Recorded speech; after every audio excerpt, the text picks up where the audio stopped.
আমার নাম জওয়াদ। ঘটনা ঘটেছিল 2008 সালে। যখন আমার বয়স 28 বছর ছিল, তখন আমি একটি প্রাইভেট কোম্পানিতে ফিল্ড ওয়ার্কার হিসেবে কাজ করতাম।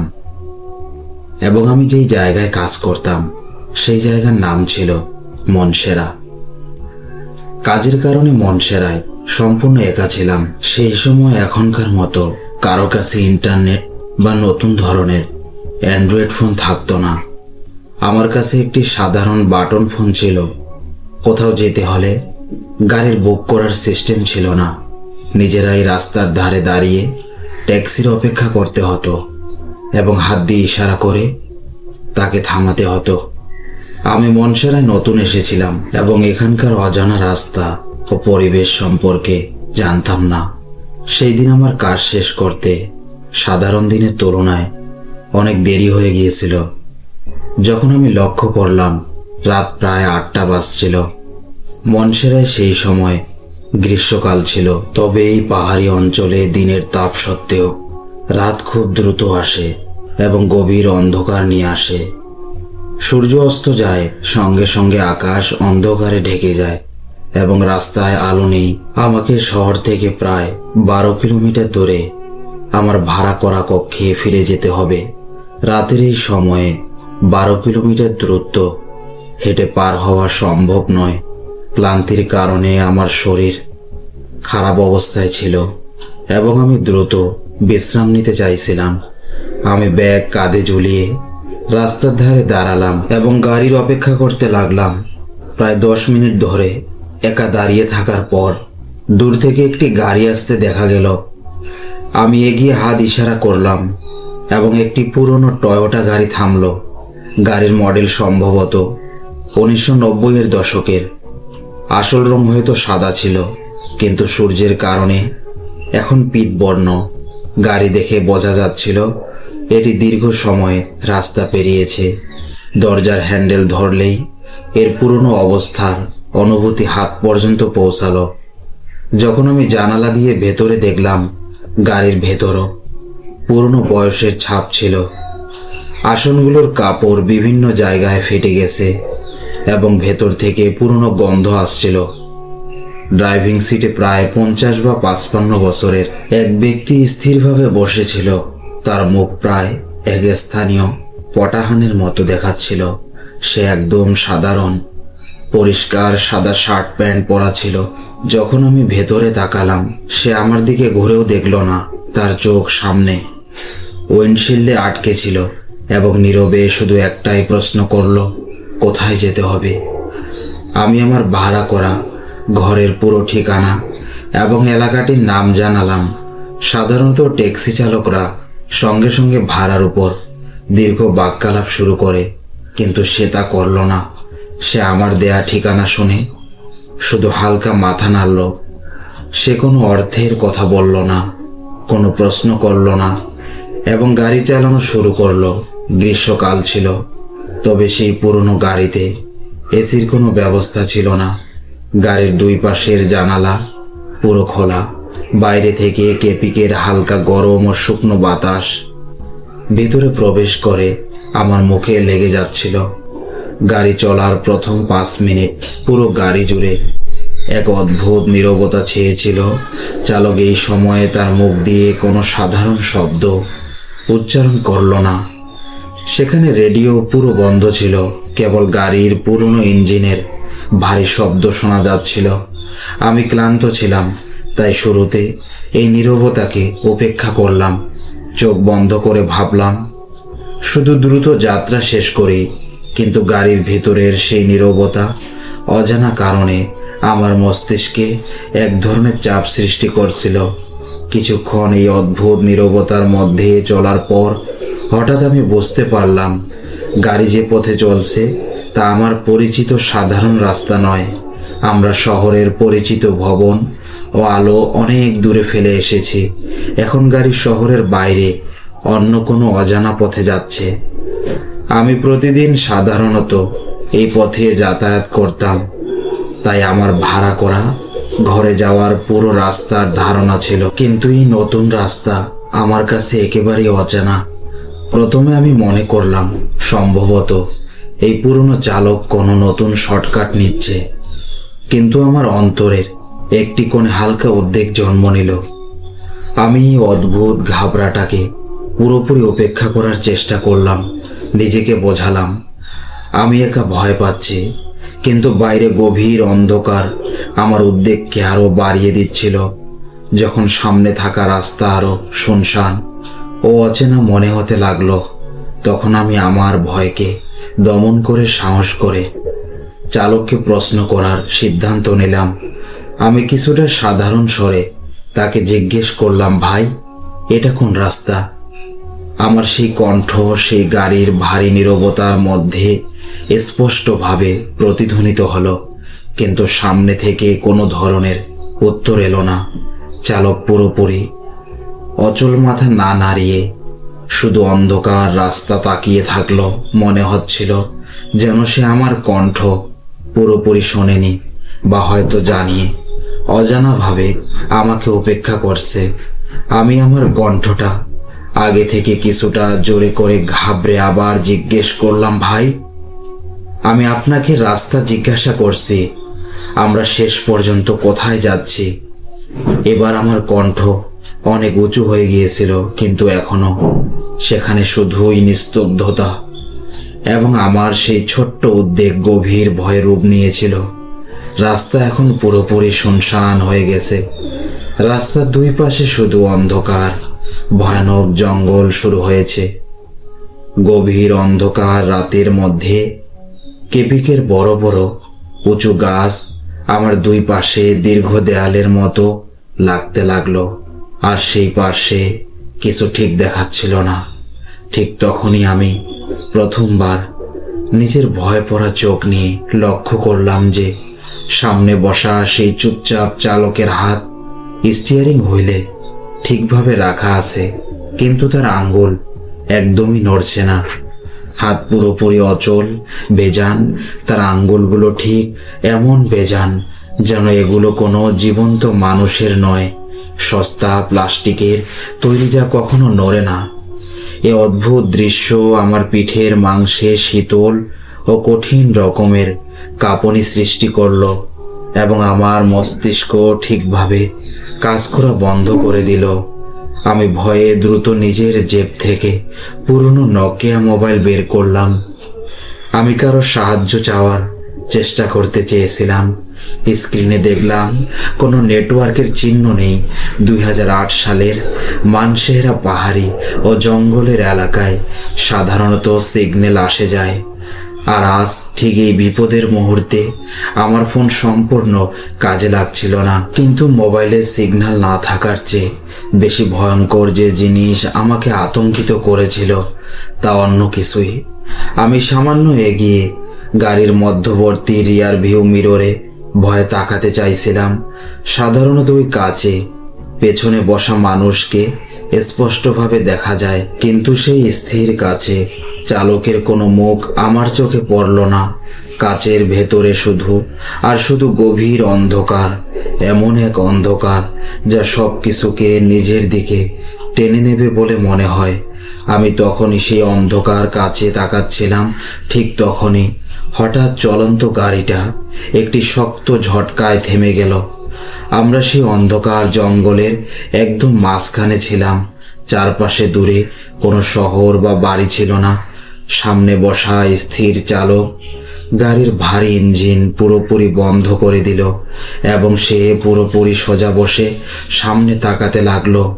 সে কোনো শব্দই করেনি, কোনো আন্দোলনও নেই। বাইরে শুধু জঙ্গলের ভয়ানক নীরবতা। দূরে কখনো কুকুরের ভয়ের আওয়াজ আসছিল। আমি পেছনের সিটে বসে ভীষণভাবে আতঙ্কিত হয়ে গিয়েছিলাম। হঠাৎ গাড়ি থেমে যাওয়ায় আমার হৃদয় তীব্রভাবে ধকধক করতে লাগলো। বাইরে অন্ধকার আর জঙ্গলের নীরবতা এক অদ্ভুত রকমের আতঙ্ক তৈরি করছিল। আমি কিছু সাহস জোগাতে সামনের দিকে ঝুঁকলাম এবং কাপা হাত দিয়ে সেই চুপচাপ চালকের কাঁধে ছোঁয়ালাম। ভয়ে কিছুটা উচ্চ কণ্ঠে জিজ্ঞেস করলাম, ভাই, কি হয়েছে? তুমি হঠাৎ এই অন্ধকারে কেন গাড়ি থামিয়েছ? আমার কাঁধ নাড়ার পর সেই ব্যক্তি খুব ধীরে ধীরে আমার দিকে মাথা ঘোরাতে শুরু করলো। তার ঘাড় ঘোরার গতি এত ধীর ছিল যে মনে হচ্ছিল সময় থমকে গেছে। যখন তার মুখ আমার দিকে হলো, প্রথমবার আমি তার মুখ পুরোপুরি দেখলাম। তার চোখ পুরোপুরি সোজা ছিল এবং তাতে কোনো জীবনের আলো নেই। চোখের পুতুল সাদা ও বেজান লাগছিল। মুখে ভয়, রাগ বা উদ্বেগের কোনো ছাপ নেই। এটি পুরোপুরি খালি মুখ, যেন মাটি দিয়ে তৈরি কোনো মূর্তি, যেখানে কোনো চিন্তা ভাবনা বা অনুভূতি ঢোকানো হয়নি। এই অদ্ভুত বেজান অবস্থা দেখে আমার হৃৎপিণ্ডে এমন শীতলতা নেমে এলো যা আমার হাড় পর্যন্ত পৌঁছে গেল। আমি তখন বুঝতে পারছিলাম সামনে বসা ব্যক্তি কোনো সাধারণ মানুষ নয়। সে তার বেজান চোখ দিয়ে আমাকে দেখে ধীরে ধীরে এবং শান্ত কণ্ঠে বলল, আমরা আরো সামনে যেতে পারবো না। তারা আমাদের এই অবস্থা দিয়ে যেতে দেবে না। তার কণ্ঠে কোনো আবেগ নেই, কেবল একটি ঠান্ডা, স্থির এবং নিস্তব্ধ স্বর। আমি আতঙ্কিত হয়ে তাকে জিজ্ঞেস করলাম, কে তারা? তুমি কোন মানুষের কথা বলছো? এখানে তো কেউই নেই। এর উত্তরে সে তার হাতের একটি বেজানা আঙ্গুল তুলে অন্ধকার ঘন জঙ্গলের দিকে ইশারা করলো। জঙ্গলের দিকে ইশারা করার পর সে আর কোনো শব্দ ছাড়াই মাথা সোজা করে আবার উইন্ড স্ক্রিনের দিকে তাকাতে লাগলো। ঠিক তখনই যেন সে এখনো আমার সাথে কোনো কথাই বলল না, আর সে সেখানে আগের মতোই শুধু একটি মূর্তির মতো বসে রইল। গাড়ির ভেতরে সেই বন্ধ বাতাস এখন আমার শ্বাসরোধ করছিল। আমি অনুভব করছিলাম যদি আমি আরো কিছু সময় এই গাড়ির ভেতরে থাকি তাহলে আমার শ্বাস পুরোপুরি থেমে যাবে। আমি হাত বাড়িয়ে ভয়ে গাড়ির দরজা খুলে দিলাম। বাইরে তাকাতে থাকলাম যাতে দেখতে পারি সেই জঙ্গলে আসলে কে আছে, যে কারণে সে গাড়ি থামিয়েছে। বাইরে গিয়ে পথের দিকে তাকালে আমার চোখ পড়ল জঙ্গলের গভীর অন্ধকারে গাছেদের মধ্যে কিছুই স্পষ্ট দেখাচ্ছিল না। কিন্তু বাইরে আসার সঙ্গে সঙ্গে এমন অদ্ভুত কিছু হলো যা কোনো হিসাবেই মানায় না। মনসেরা শহরে তখন গ্রীষ্মের দিন ছিল এবং দিনের সময় প্রচণ্ড তাপমাত্রা থাকত, কিন্তু গাড়ি থেকে বের হওয়ার সঙ্গে সঙ্গে বাতাস হঠাৎ একেবারে বরফের মতো ঠান্ডা হয়ে গেল। এটি সাধারণ রাতের ঠান্ডা নয়, এটি এত তীব্র ঠান্ডা ছিল যেন কেউ আমাকে হঠাৎ বড় কোনো ফ্রিজের মধ্যে দাঁড় করিয়ে দিল। ঠান্ডা এত বেশি ও শক্ত যে যখন আমি মুখ দিয়ে শ্বাস ছাড়ছিলাম তখন আমার শ্বাসের ধোঁয়া স্পষ্ট দেখা যাচ্ছিল। গ্রীষ্মের এই মৌসুমে শ্বাসের ধোঁয়া দেখা অসম্ভব কথা। আমার পুরো শরীর হঠাৎ আসা এই শীত থেকে কাঁপতে লাগলো এবং দাঁতগুলো একে অপরের সাথে ঘষে শব্দ করতে লাগলো।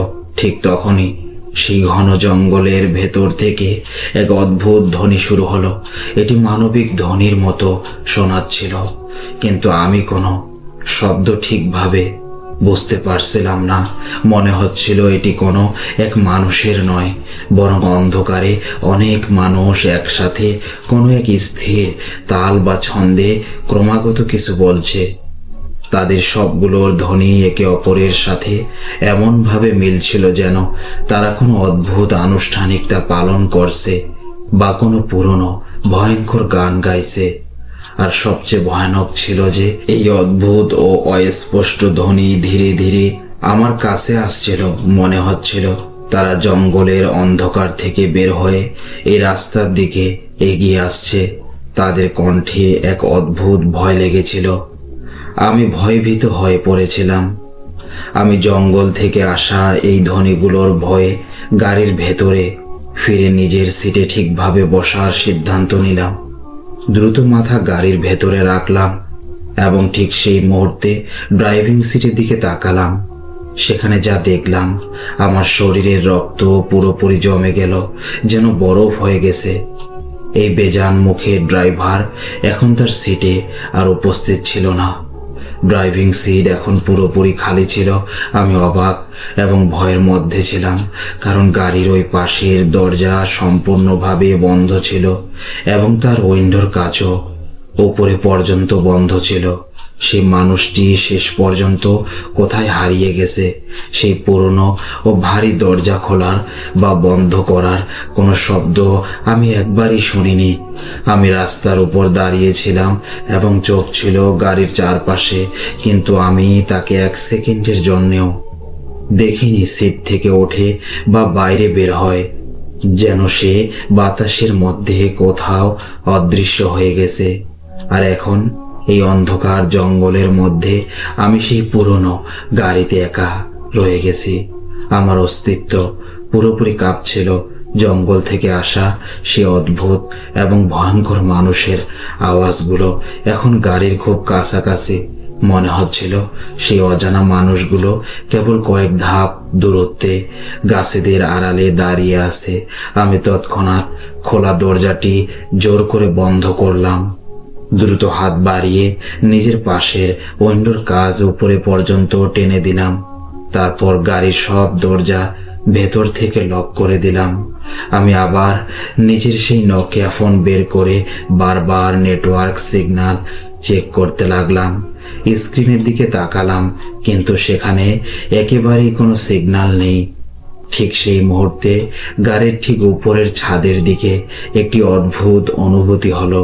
কেউ অত্যন্ত ধীরে এবং স্থিরভাবে তার হাত গাড়ির লোহার ছাদের উপর ঠিক আমার মাথার উপরে রেখেছিল। ভয়ে আমি চোখ উঁচু করে ছাদের দিকে তাকালাম। গাড়ির লোহার ছাদ সেই জায়গা থেকে ধীরে ধীরে ভেতরের দিকে নামছে। যেখানে হাত রাখা হয়েছে মনে হচ্ছিল ছাদে কোনো অত্যন্ত ভারী ও ভয়ঙ্কর জিনিস বসে গেছে এবং তার ওজন ছাদকে নিচে চাপ দিচ্ছে। ছাদকে ভেতরের দিকে নামতে দেখে আমি শেষ নিঃশ্বাস পর্যন্ত ভয়ে কাঁপছিলাম। মনে হচ্ছিল ছাদ এখনই ভেঙে পড়বে এবং সেই জিনিস ভেতরে এসে আমার উপর পড়বে।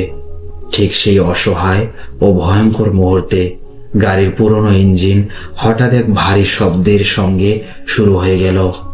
চাবি ইগনিশনে নেই, কিন্তু ইঞ্জিন চলতে শুরু করলো। এটি কিভাবে সম্ভব আমি বুঝতে পারিনি, কারণ আমার কাছে কোনো সময়ই ছিল না। আমি এক সেকেন্ডও নষ্ট না করে দুই সামনে থাকা সিটের মধ্য থেকে ঝাঁপ দিয়ে ড্রাইভিং সিটে ঠিক করে বসে গেলাম। দ্রুত আমি স্টিয়ারিং হুইলকে দুই হাতে শক্তভাবে ধরলাম এবং ডান পা এক্সিলেটরের ওপর পুরো শক্তি দিয়ে চাপ দিলাম। পুরনো গাড়ির ইঞ্জিন তীব্র শব্দ করে সামনে ছুটতে শুরু করলো। আমি সেই অজানা জঙ্গলময় রাস্তার সম্পর্কে একদম কিছুই জানতাম না, তবে আমি শুধু যে কোনোভাবে সেই ভয়ঙ্কর জায়গা থেকে দূরে পালাতে চাইছিলাম। আমি গাড়ির গতি দ্রুত বাড়ালাম এবং সেই খারাপ জঙ্গল রোডে 80 কিলোমিটার ঘন্টার গতিতে চালাতে শুরু করলাম। অন্ধকার এত গভীর ছিল যে কিছুই স্পষ্ট দেখতে পারছিলাম না, তবে আমি চোখ বন্ধ করার সাহস পেলাম না। আমি শুধু সামনে রাস্তার দিকে মনোযোগ দিয়ে গাড়ি দ্রুত চালাচ্ছিলাম।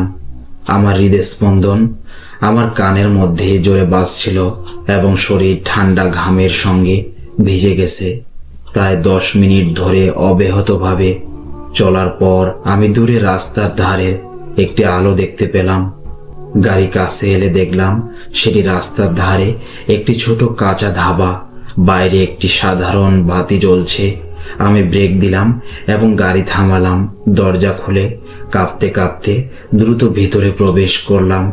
ধাবার ভেতরে শুধু 4 থেকে 5 জন স্থানীয় মানুষ শান্তভাবে বসে চা খাচ্ছিল। তারা অবাক হয়ে আমার দিকে তাকালো, কারণ আমার অবস্থা যেন কোনো পাগলের মতো ছিল। আমি একটি খালি চেয়ারে কাপা হাতে বসে গেলাম। ধাবার মালিক আমার ভয়ঙ্কর অবস্থা লক্ষ্য করে কিছু না জিজ্ঞেস করে আমার সামনে একটি গরম চায়ের কাপ রাখলো। বৃদ্ধ ধাবার মালিক আমার দিকে তাকিয়ে স্থির কণ্ঠে জিজ্ঞেস করলো, তুমি কি জঙ্গল রোড দিয়ে এসেছো? আমি ভয়ে শুধু মাথা হেলালাম। বৃদ্ধ ব্যক্তি চুপ করে রইলেন এবং বললেন, সেই রোডে রাতে কোনো ট্যাক্সি চলে না, সেখানে কোনো ড্রাইভার রাতে যায় না এবং এই নিয়ম বহু বছর ধরে চলছে। আমি তাকে বললাম, একটি সাদা কাপড় পরা ব্যক্তি নিজে আমাকে লিফট দিয়েছিল।